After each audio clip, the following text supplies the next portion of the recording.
Hey, it's Doug Miller here with Fleetwood RV, and today we're going to go behind the scenes a little bit and we're going to talk about lamination.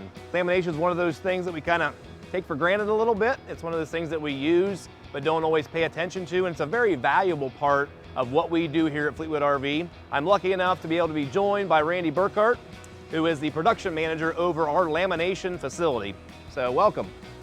Thank you, Doug. Yeah. So on our sidewalls, we lay our fiberglass, which is Vetracena, lay that down on our trays that go into our vacuum tables. On top of that, we will run our glue machine. Once that glue pass goes across the fiberglass wall, we will then lay down our foamed in framed sidewall. After that, another glue pass is adhered, and then we put our bond risers to give the interior components of the wall something to adhere to. Another glue pass is laid down, and then our interior panels are put on top of that glue. We cover them with plastic at that point just to keep the glue from adhering to our tarps. We then put it into our vacuum press.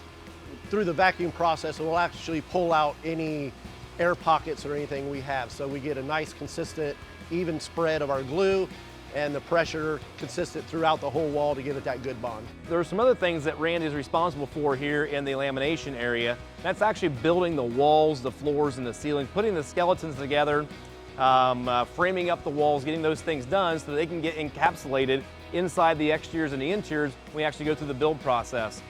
So this is our sidewall weld area. And as you see here, this is one of our jigs that we weld our sidewalls with.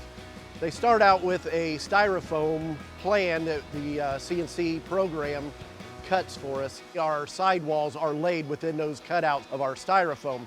They're welded up as a complete wall. Once that wall is in place, you can see we have little tabs on the ends here. Yeah. The little tabs are to hold the pieces in place so we can get our weld process. Building with more consistency, it's not just laying a bunch of stuff on a table and cutting or welding it. You're actually putting it into building it the same way every time to keep consistency and great flow throughout your entire lamination facility. That's correct. After the walls are welded, the next step in the process is our foam. We use the beadboard styrofoam. This is 1.5 inches thick, the same thickness as what our frame for our walls are. It's 1.5 pounds is the density of this foam. So a lot of this is pre-cut on our hot wire machine. Okay. We cut that also in the lamination area. We then mark out our bond risers. So when it gets to the glue table, the people know exactly where everything's laid out to fall within our sub walls and our overhead cabinets and so forth.